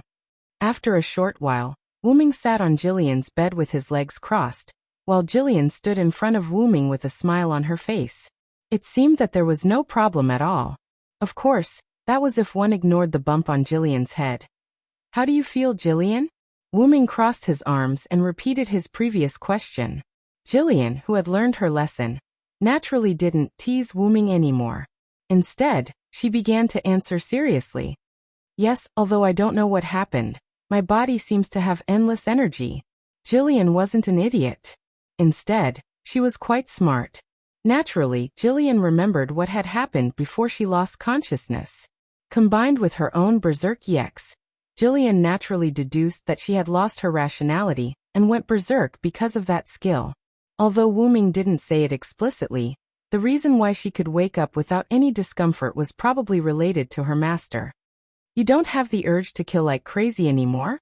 Wu-ming asked. Jillian shook her head and said helplessly and playfully, I'm a Skywing after all. Of course, I still want to kill. Wu-ming glared at Jillian, and she immediately became obedient. But the feeling of wanting to kill can be controlled, just like in my original world. Jillian touched the bump on her head with some lingering fear. Her master's beating really hurt. Afterward, Jillian propped up her other arm with one hand, and the arm that was propped up extended a finger to her chin as she spoke again, puzzled. Not only that, I realized that compared to before, I'm calmer as if the urge has been eliminated, right? Wu-ming answered for Jillian in advance. Yes, that's right. That's it. Not only that, even if I'm angry, I can only feel it a little. My anger seems to have been soothed by something. Gilliar sighed. This feeling was a little uncomfortable for her. It was like having a hot-tempered friend, but one day, he suddenly became not hot-tempered, and he became very calm. Not to mention the people who knew him. Even he himself was surprised and uncomfortable with his current personality. However, Jillian's answer made Wu-ming close his eyes and nod. It seems that the authority is in effect. Because the effect of vitality incarnation was still active, whenever Jillian had negative emotions such as rage and killing, vitality incarnation would purify them. But after all, it was a weakened version of authority incarnation, and it didn't affect Wu-ming himself, so it might not work completely on Jillian. However, there was one thing that was certain: Jillian would no longer be affected by berserk. Chapter 725. Wu-ming told Jillian what he had done to Jillian. Then Jillian knelt down on one knee in shock. Lord Wu-ming, please forgive me for being blunt, but your gift is too precious. After knowing that Wu-ming had bestowed her with God's authority by slaying a god, she immediately became very serious. Although Gopril usually looked very playful, that was just her appearance. Every Skywing was serious and bloodthirsty, and Gopril was no exception. Once something serious happened, Gopril would become serious, just like now. Even Gopril's address for Wu-ming changed from Master to Lord Wu-ming, because she became serious. Is that what you think, Gopril? Wu-ming smiled helplessly and shook his head. But I think it's a good deal. A dispensable authority incarnation in exchange for a rational helper, no matter how Wu-ming thought about it. He was the one who profited. Lord Wu-ming, I can feel the power of authority in my body. Gopril looked into Wu-ming's eyes. Even if I've been emitting magic power, the magic power in my body hasn't decreased in the slightest, and it's still full. That was the effect of the authority Wu-ming bestowed on Gopril. Not only that, but I also feel the surging vitality in my body all the time, as if it's about to break out of my body. That was naturally the effect of vitality incarnation. The endless vitality could quickly replenish and heal injuries. Gopril estimated that even if she was seriously injured, she would not need to go to the repair device to recover. In just a few minutes, the serious injury would disappear, and she would recover to her peak strength. Through these visible effects, Gopril also understood how powerful this power was. It was too wasteful to give such power to her. If Wu-ming kept it, it could be used as a trump card. Therefore, this subordinate believes that for such a precious authority, you should keep it instead of giving it to this subordinate. I don't agree with you, Gopril. Wu-ming gave Gopril a negative opinion. It's a real waste not to use the authority because it's precious and you're afraid of wasting it. Wu-ming's words made Gopril stunned, but it was not without reason. Even if something was precious, it had a use. If you chose not to use it because it was precious and kept it for safekeeping, then that item would definitely be shamed. Just like money, no matter how much money you earned, if you didn't use it, you would still be a pile of dirt after you died. To put it simply, Wu Ming was a person who believed in making the best use of everything. He wouldn't not use something because it was too precious. Of course, this was not to say that Wu Ming was a fool. Since Wu Ming chose to use it, there would naturally be benefits to be gained. Letting Gopro regain her consciousness was undoubtedly beneficial to Wu Ming's current situation. Compared to Wu Ming not knowing if he could use the Vitality Incarnation, it was better to give it to Gopro. Having decided to use the other Skywings as Joker cards, Wu Ming did not choose to use the Vitality Incarnation on them, and instead used it on Gopro alone. Apart from this, Wu Ming could not guarantee that the Vitality Incarnation on the Skywings would be able to suppress Berserk transformation. Therefore, using it on the strongest Skywing life form, Gopro, was the best decision. After all, the saying quality, not quantity made sense. So Gopro, if you feel afraid and guilty about having the authority of a god, then do your best to fight for me. What could he do if he felt guilty? He just had to make it seem like he deserved it. The best way was to make military contributions. Wu Ming's words made Gopro's eyes light up. Gopro instantly perked up, and replied to Wu Ming with a victorious smile. Yes. The Skywing alien Giliel is determined to sweep away all the enemies in your path for you, my lord. Victory for you. At this moment, Gopro seemed to have found her purpose in that war that had lasted for who knew how long. For my lord's victory, I won't hesitate to die. Get ready, Gopro. We'll go to the holy city in a moment, Wu Ming said and walked toward the door. He did not forget that this was Gopro's room. Yes. Hearing Gopro's response, Wu Ming pushed the door open and went out. After closing the door, Wu Ming let out a long sigh of relief. Gopro is really giving me a headache, Wu Ming said as he walked toward the surveillance room that Abant had opened for him. But it's better to have a headache than to have no one to deal with her, Wu Ming said and walked into the surveillance room. Wu Ming sat on the familiar sofa and looked at the virtual surveillance screen in front of him. Wu Ming shouted to Abant. Abant, can you turn on the surveillance around you? There were no words, only the changes on the virtual screen in front of Wu Ming. The virtual screen no longer showed the Skywings, but the barren land and withered branches that had lost all life, as well as the clear sky with a large halo. There was no doubt that Abant was like a moving fortress in the sky, turning on the surveillance of his surroundings. Very good. Then let's go, Abant. Wu Ming nodded, then raised his hand and snapped his fingers. Pa. In an instant, a huge black-purple ripple appeared in front of Abant Heim. It was Wu Ming's teleportation skill, and on the other side of the teleportation gate was the holy city that Wu Ming had been to before. The black-purple ripple kept wriggling as if it was the gate of hell. This was originally the special effect of the teleportation gate. It did not look like much when it was the height of a person, but after it was played out, it was a little nauseating. Anyway, Wu Ming felt that it was a little strange, so it was better to leave quickly. Let's go, Abant. After Wu Ming said that, Abant moved. Although Wu Ming did not feel any signs of movement, through the surveillance that Abant gave to Wu Ming, he could see that Abant was gradually entering the teleportation gate that Wu Ming had opened. In just a moment, Abant was completely submerged in the black-purple ripple. As if he had received a notification, the black-purple ripple instantly closed. Abant Heim's departure did not leave any trace. The barren land was still the same barren land, and the large halo in the sky was still the same blue sky. Only this singularity was still collapsing. Chapter 726. The pure white city walls stood on the plains, surrounding the last pure land on this land. The current holy city was called Camelot. It was a holy city with chalk walls. It was built on these ruins. A large group of refugees surrounded the gate of the holy city. They looked up at the holy city from time to time, but after a few glances, they quickly lowered their heads, as if they would tarnish the holy city if they looked too much. The refugees knew that this place was originally a religious holy land, the holy city of Jerusalem. Later it was occupied by the Lionheart King Charlie I. However, Charlie I was not a wise king. To say that he was a tyrant was an understatement. He was simply a demon. But fortunately, the cruel and heartless Lionheart King was defeated by the new Lion King. Although the Lionheart King was defeated, almost all the people were displaced because of the war. In order to provide shelter for the people, after the Lion King defeated the Lionheart King, the new holy city was built at an extremely fast speed. This made the people who heard the news very excited. But the truth was beyond their expectations. The Lion King did not open the city to accept the refugees. Instead, he closed the city gate and did not allow the refugees to enter at will.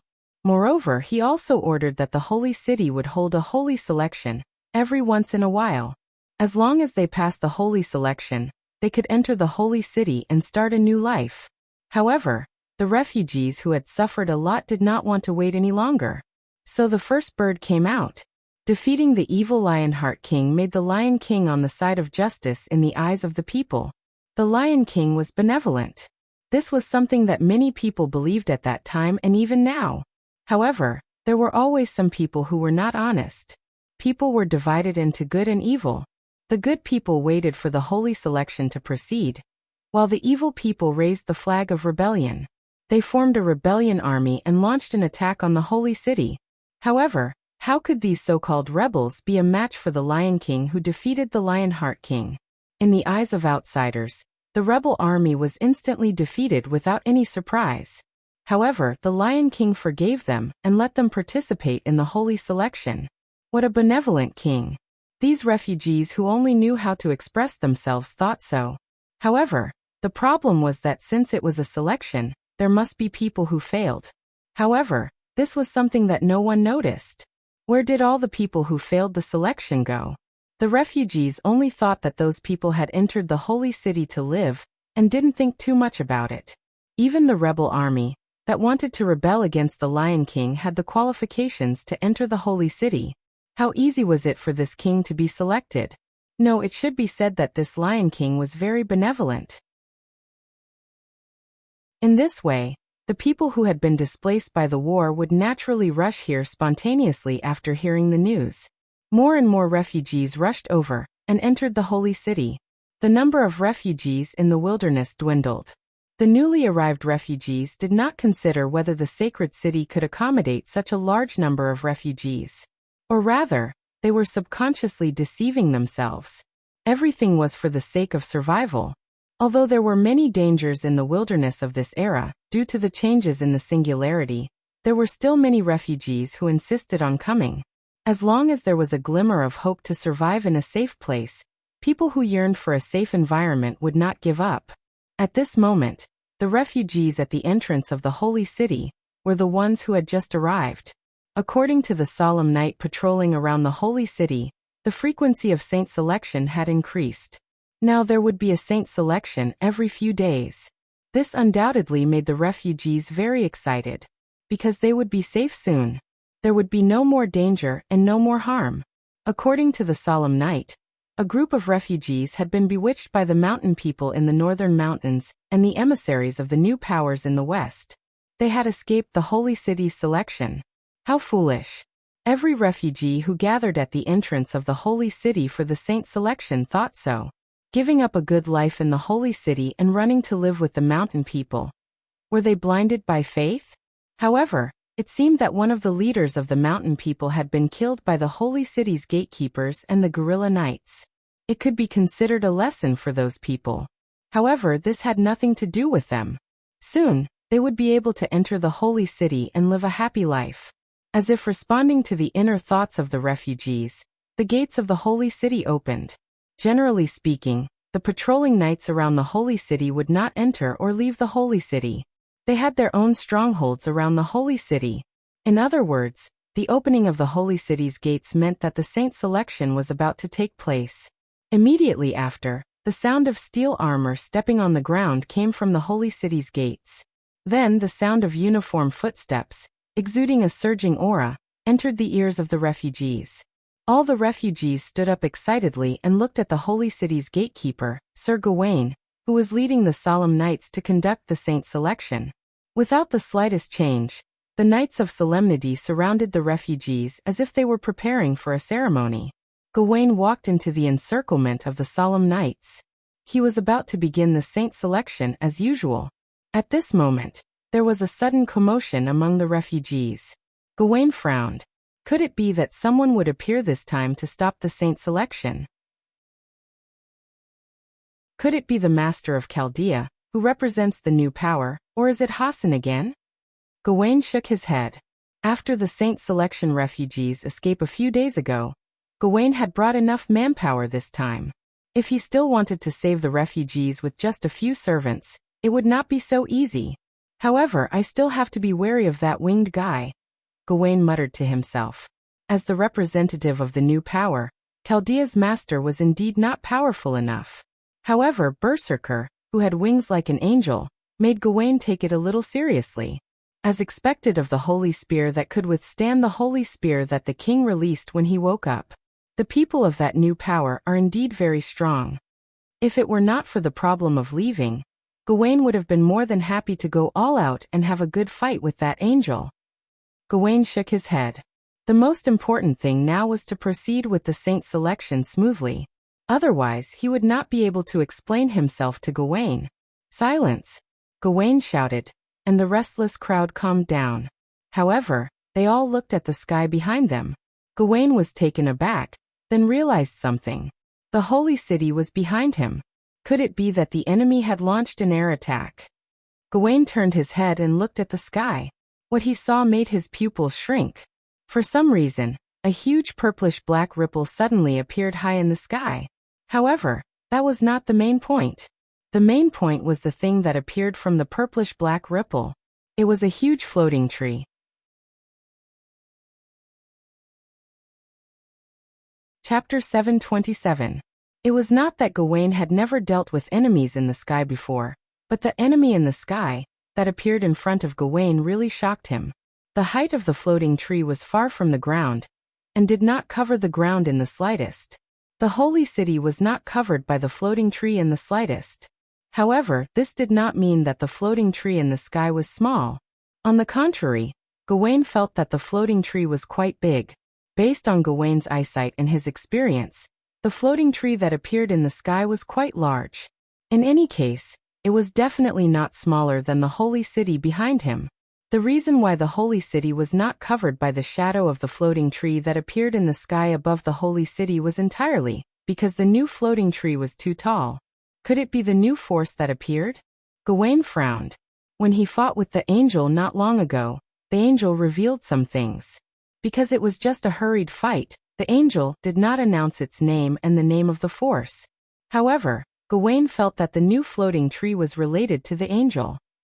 Judging from the evidence, the two were indeed closely related. The angel had wings, and the floating tree was extremely high in the sky. Other than flying, Gawain did not know any other way to enter the floating tree. Therefore, this floating tree, which looked like a castle in the sky, should belong to the new force that had appeared. Whether the other party was here to fight or to negotiate, for Gawain, who was guarding the gate of the holy city, there was only one thing he needed to do. Stop the holy selection, everyone on alert. Gawain immediately ordered the Knights of Solemnity.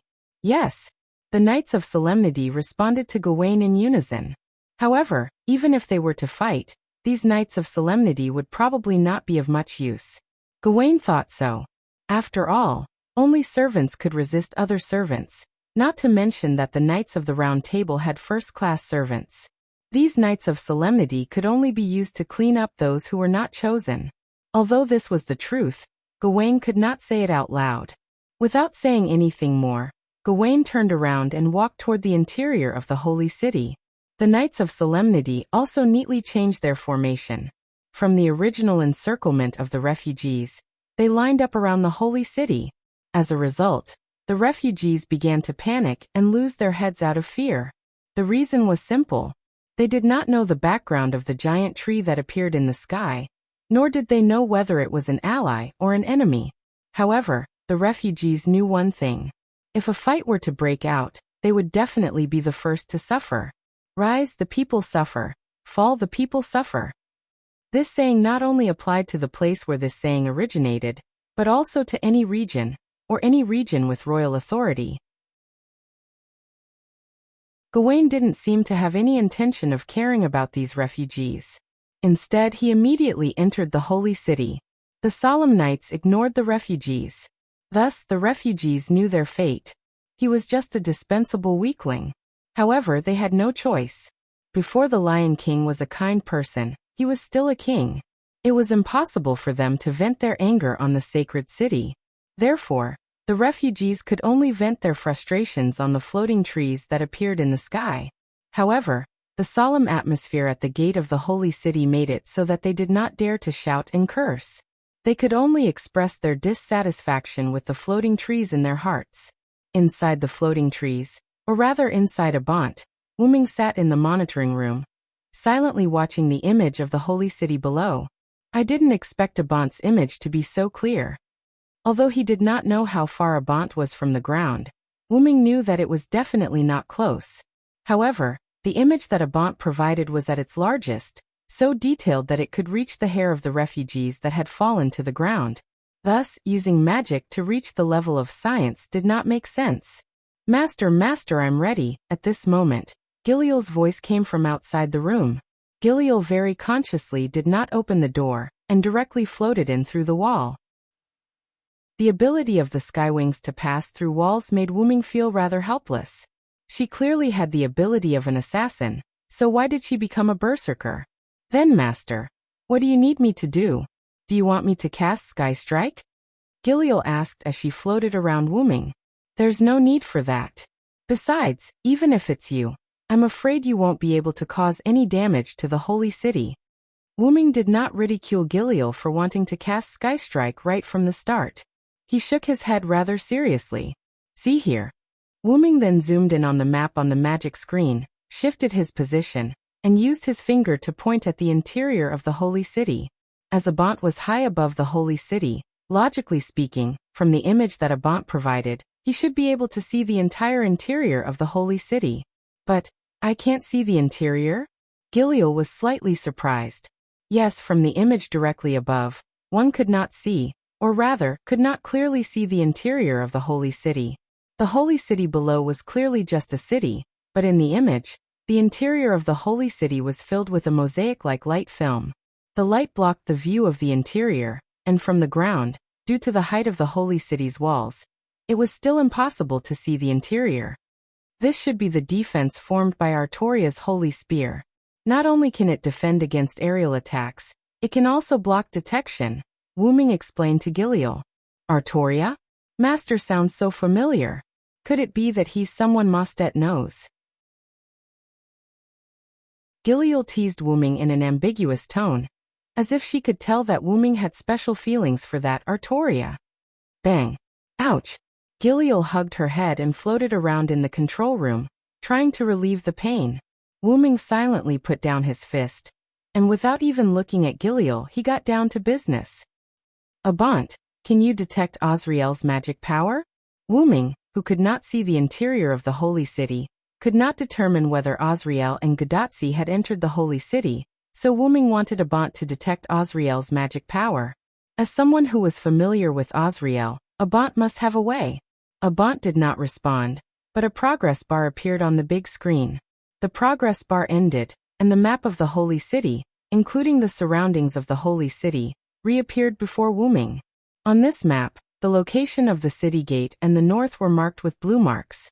It was Osriel's magic power that Abanti had detected, and Abanti had presented it to nothingness as a blue mark. It seemed that Osriel had gone to the north. However, this was not the only thing Wuming was concerned about. "This is the trace of a battle."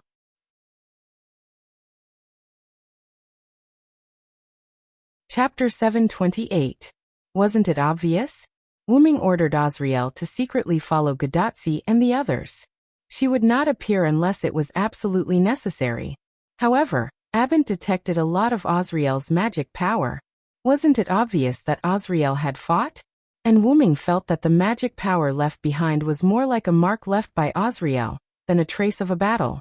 It was normal for a servant to leave behind magic power from a battle. Therefore, Gawain did not deliberately remove the residual magic power.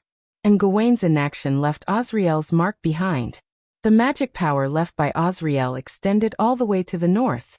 In other words, Gadotsi and the others retreated to the north. Could it be that Tachika and the others just happened to encounter the saint-elect? Wu Ming guessed. As the emissary who wanted to see the Lion King, Gadotsi and the others would not have a conflict for no reason. And the only thing that could make Gadotsi and the others have a conflict with the holy city was the saint-elect. After all, Artoria was not an unreasonable person. Even if she was deified by the Holy Lance and became the goddess Lungominiad, if Gadotsi and the others asked for an audience, Artoria would most likely agree. Even if it was because of Chaldea's action of saving the 5 singularities, when Gadotsi and the others asked for an audience, Artoria would agree to see them. Wu Ming estimated that when Gadotsi and the others came here, the saint-elect happened to be at the gate of the holy city. Gadotsi and the others could not bear to see the refugees who were not selected to be slaughtered, so they intervened to stop the saint-elect from going on. However, it was not correct to say that they stopped it. It should be said that they obstructed it, because Gadotsi and the others did not have the strength to fight against Gawain. Not to mention Da Vinci, in the face of the Knights of the Round Table, the immature Matthew could only protect his master, and Osriel was also ordered by Wu Ming to not show up easily. And their opponent, Gawain, the gatekeeper of the holy city, Wu Ming guessed that he must have received the blessing from the Lion King, just like Tristan. However, even if Gawain did not receive the blessing, Gadotsi and the others could not deal with him. And with Wu Ming's understanding of Gadotsi, after seeing the refugees being slaughtered, she would definitely intervene. She knew that it was impossible, but as long as it was the right thing to do, she would still do it. This was the spirit of the last master of Chaldea, Fujimaru Rika. It was this precious spirit that made all the servants who met Gadotsi were willing to work for her. In fact, to put it simply, Gadotsi had the charisma to attract servants. In this singularity, Wu Ming did not encounter any servants who were alone. So, Wu Ming did not know if there would be anyone other than Osriel to help Gadotsi. Wu Ming would think of the worst-case scenario. Gadotsi was no match for Gawain, and under Osriel's cover, she fled with some of the refugees. As for why they didn't escape with all the refugees, Wu Ming had underestimated Gadotsi. They really didn't have the ability to do so. At most, they could only bring a portion of the refugees away. Even with Osriel, it wouldn't be enough. After all, their number was too small, and it was simply impossible to cover all the refugees. Putting this aside for the time being, Wu Ming had discovered that something was wrong. According to Osriel's remaining battle magic, the direction of escape was the north. Logically speaking, if Gadotsi wanted to escape, she would not escape to the north. After all, Wu Ming was her strongest backing, so she should escape to the west where Wu Ming was. And being forced to retreat to the north did not make sense. With Osriel's cover, Gadotsi was fully capable of moving toward Wu Ming. There was no need for her to go to the unfamiliar north. But Gadotsi still chose to lead the refugees to the north under all kinds of unfavorable circumstances. So, there was only one possibility. Someone suggested that they go to the north. And who was this person? Wu Ming guessed that it was most likely Hassan. It was very likely that Gadotsi and the others came to the holy city to meet the Lion King, but they saw the solemn knight slaughtering the unselected refugees at the end of the holy selection. This made Gadotsi and the others stop them. And it just so happened that Hassan was around. However, Hassan was an assassin and did not have much combat strength. Therefore, under Osriel's cover, Hassan proposed to transfer these refugees to the mountains in the north. That was Hassan's territory, and the villages there were extremely difficult to find, so it was suitable for these refugees. As for why Hassan came to the holy city, it was easy to guess. Hassan had reasons such as wanted to sneak into the holy city to assassinate the Lion King through the holy selection. Learned from the refugees rescued by Wu Ming that the holy selection slaughtered the unselected refugees in order to save them, and happened to meet him while collecting information. In short, there were many ways to explain why Hassan appeared here. However, Wu Ming did not know which Hassan met with Gadotsi and the others. However, Wu Ming felt that there was a high possibility that it was the smoke-drunk Hassan whom he saved. Why? It was because she was the one who brought back the refugees who knew the truth about the holy selection. Wu-ming could be sure that there was more than one Hassan on his back, but Wu-ming was not sure if these Hassans could communicate with each other. Even Wu-ming knew that a cunning rabbit has 3 burrows. In order to avoid the pursuit of the holy city, those Hassans would not have arranged their existences together. If they could not communicate normally, then the Hassan who came here to help Gadotsi and the others was most likely the smoke-drunk Hassan. However, there were exceptions to everything. These were just Wu-ming's guesses. However, one thing was clear. Gadotsi and the others were not in the holy city. Instead, they went to the mountains in the north with Azrael. In this way, there was no need for Wu-ming to continue staying here. With this thought in mind, Wu-ming nodded to himself and then spoke to Abent. Abent, follow the magic power left behind by Azrael and head north. Wu-ming was not prepared to meet with Artoria and the Knights of the Round Table now. The most important thing now was to find Gadotsi and hand over the Holy Grail to Chaldea. However, Abent did not know what Wu-ming was thinking, and neither did Gabriel. Gabriel only knew that she, Wu-ming, and Abent had just arrived here and were about to leave. Hey, Master, are you leaving now? Don't you want to stay a little longer? Gabriel said coquettishly. No, let's find Azrael and the others first. Hey, why are you doing this? Gabriel looked unhappy. Then, Wu-ming once again raised his fist.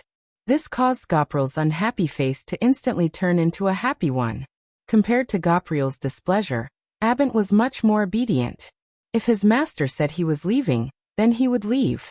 However, Wu-ming came so ostentatiously and wanted to leave so simply. It would not be so easy. That was because Gawain had already reported to a groupin, and a groupin had already woken up the Lion King who often slept.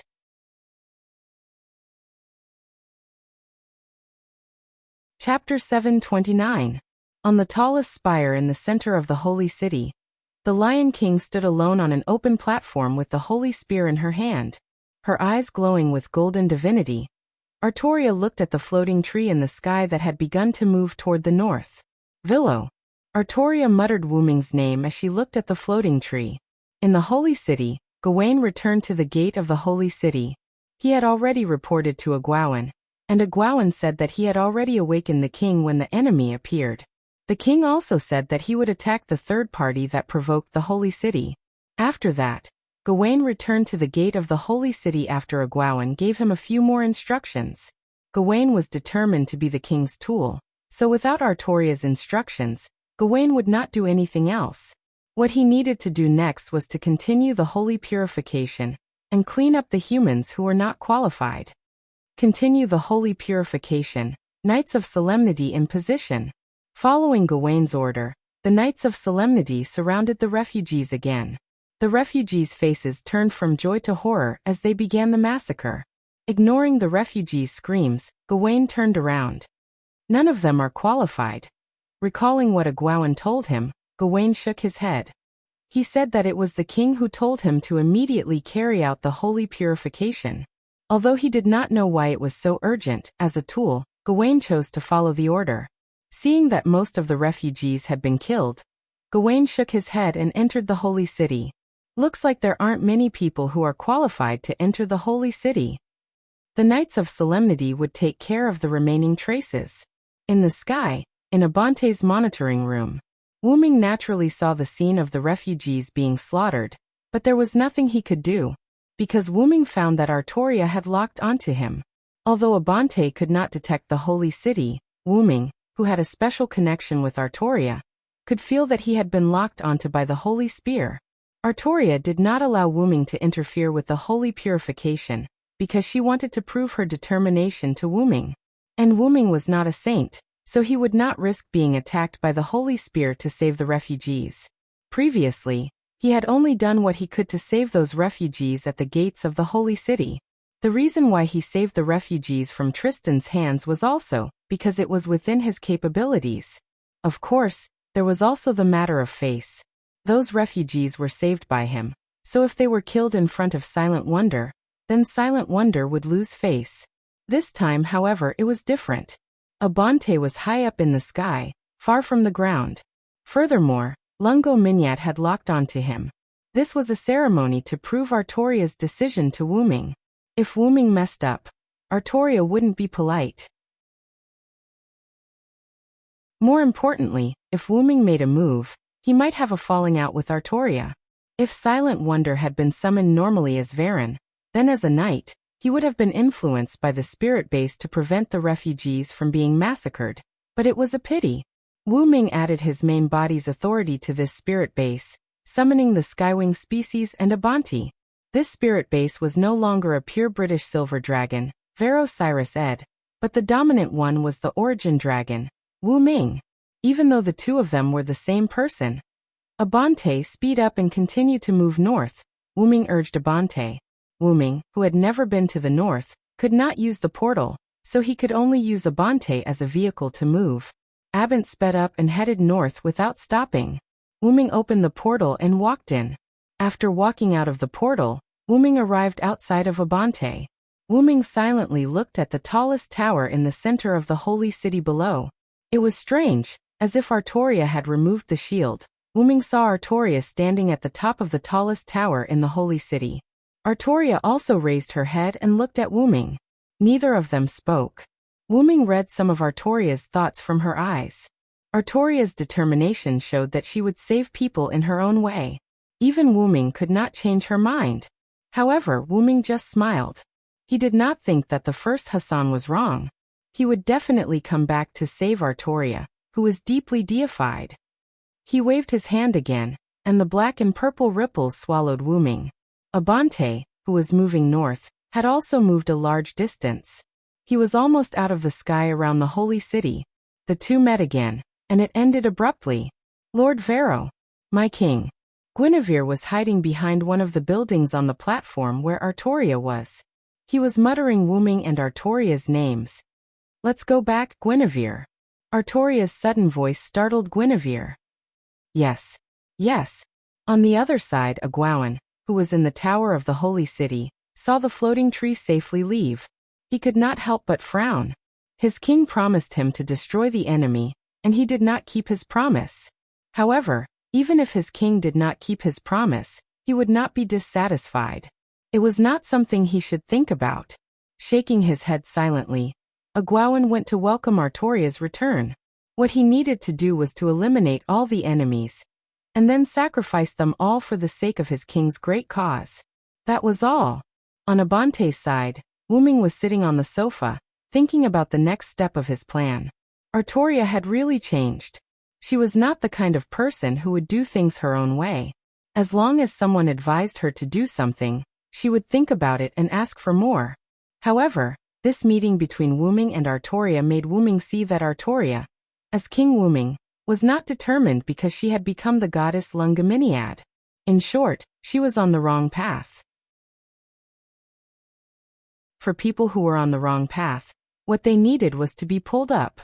According to First Hassan, saving the Lion King would not only require Wuming's power, but also the power of the silver arm. If I'm not wrong, Bedivere must be in this singularity. However, it was not easy to find someone who could move in a sea of people. It was wiser to meet up with Gadatsi and the others. At this time, Abante gave Wuming a hint. On the magic screen provided by Abante, Wuming saw a team of knights with the symbol of the holy city's Lion King. The leader was one of the knights of the Round Table that Wuming was familiar with, Lancelot.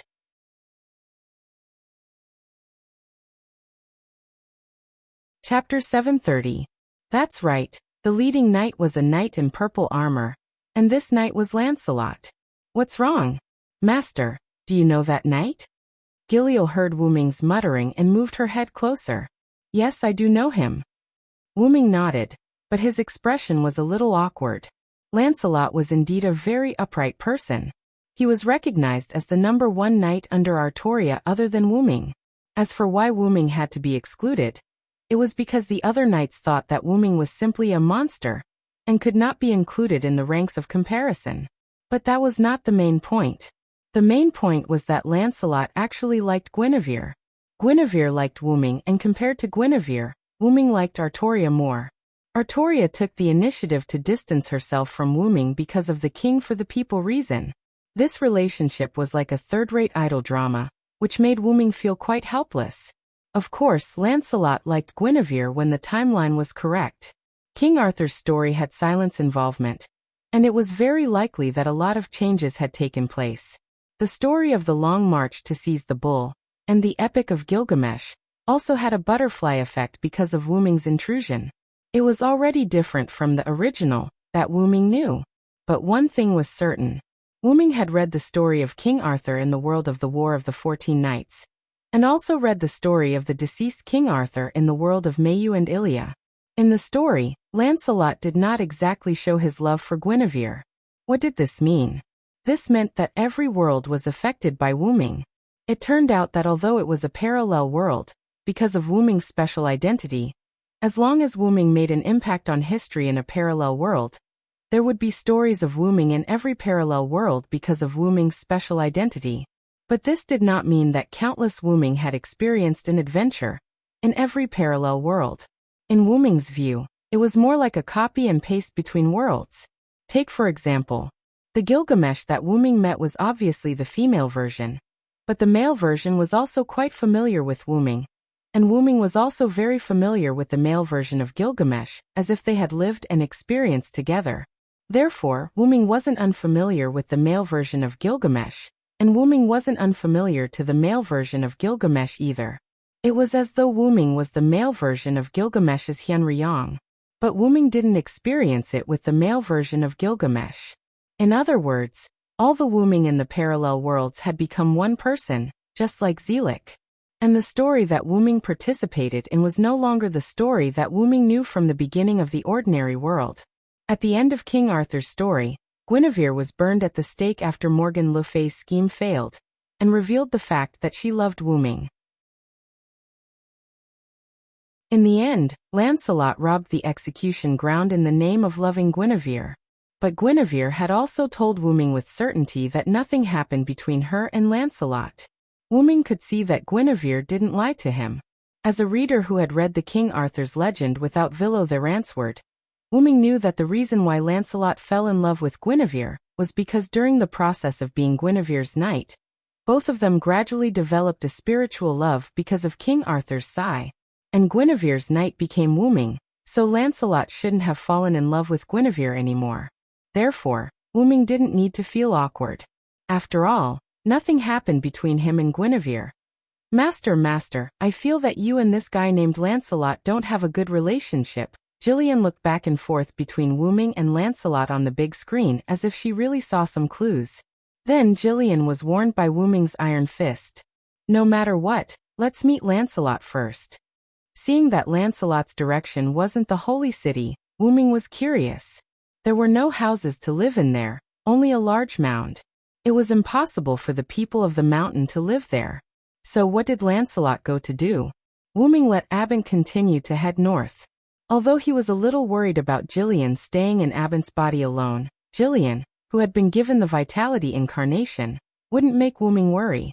Then Wu Ming opened the portal connecting to the ground and walked in. "Hee Abent, let me see why Master went to find Lancelot." As soon as Wu Ming left, Jillian stopped covering her head and flew to the big screen excitedly. However, the big screen that was playing Lancelot suddenly turned black. "Hey, why is it like this, Abent?" Jillian shouted regretfully. Then, a line of words appeared on the big screen. "Hey, what's this?" Jillian curiously went up. "If I knew you would peep at me, I would have let Abent cut off the image when you came over. Just wait for another bump on your head." Sigh. Jillian was stunned. Then Jillian's sorrowful voice was heard. Hey. On the ground, in the shadow of a mound, a dark purple ripple opened and Wu Ming walked out. Was that Jillian's scream just now? Wu Ming smiled as he looked at the teleportation gate that was almost closed. She's really dishonest. Shaking his head, Wu Ming stopped thinking about Jillian. The mound that Wu Ming chose was a mound that Abent had detected that Lancelot's troops had to pass through. Presumably, Lancelot would arrive soon. Wu Ming looked at his clothes. Before that, I should change into a knight's armor. As Wu Ming spoke, magic power surged and covered Wu Ming's entire body, including his head. A few seconds later, A handsome silver-white knight wearing armor and a cloak appeared. Now all I need to do is wait. After saying that, Wu Ming casually sat cross-legged and waited quietly. After a few minutes, Lancelot's troops, which were not moving very quickly, arrived. As Wu Ming was sitting in the shadow of the mound, ordinary knights would not be able to see him clearly from afar. However, with Lancelot's eyesight, he could naturally see him clearly. Everyone, stop advancing and rest. Lancelot's pupils suddenly shrank, and he immediately issued an order to the troops behind him. Then he rode his horse towards Wu Ming's location.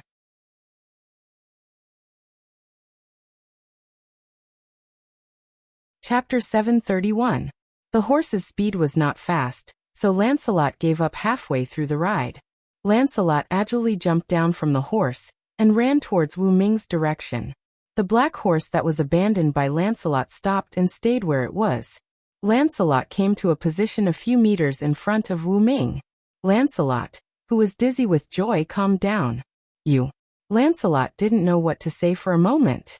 It was as if his voice recorder was stuck. What, don't you recognize me, Lancelot?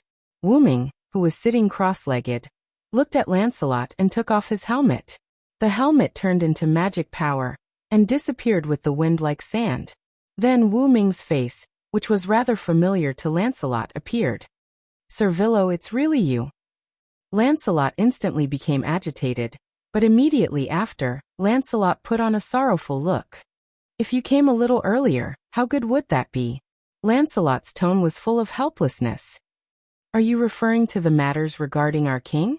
Although the relationship between Wu Ming and Artoria was known by Guinevere, and the other Knights of the Round Table also saw some clues, but in front of the Knights of the Round Table, Wu Ming still called Artoria our king. Yes, Servillo, if you came a little earlier, maybe you could save our king. Lancelot nodded.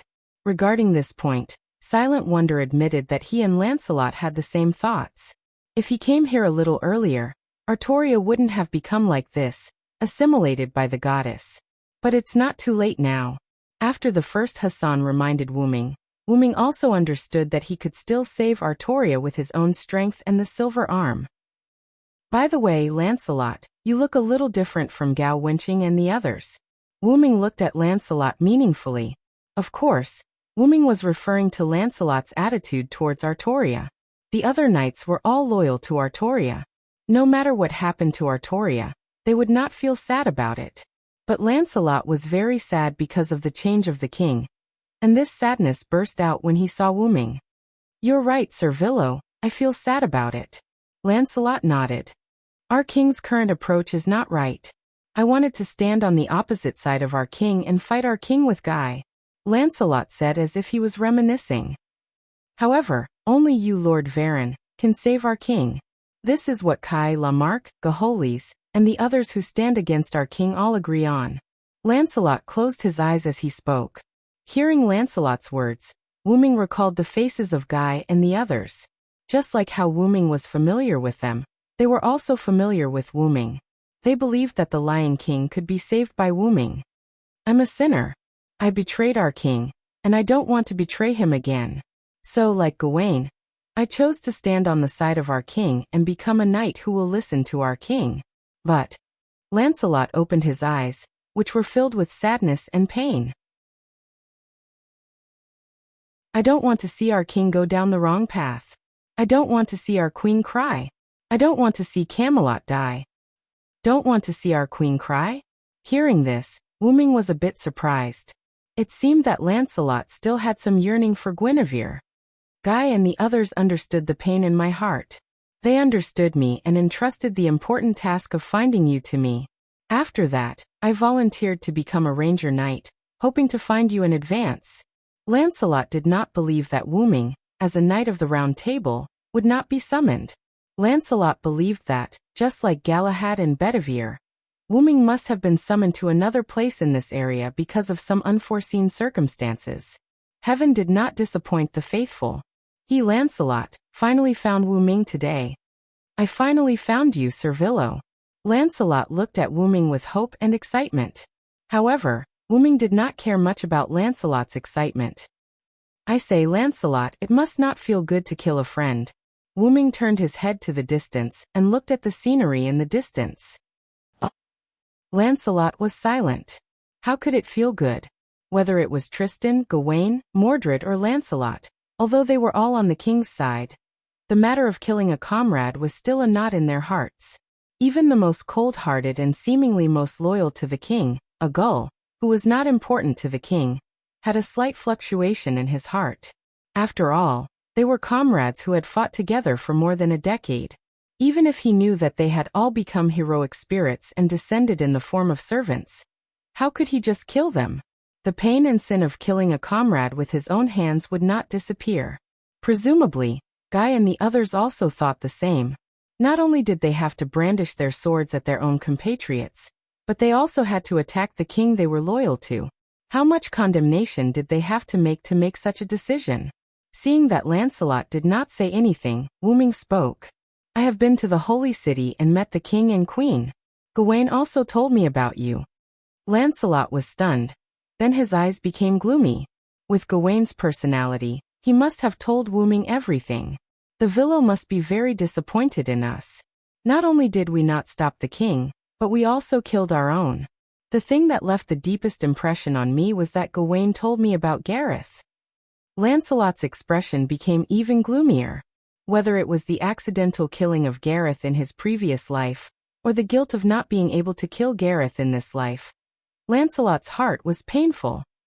That child is still as innocent as ever, just like Galahad.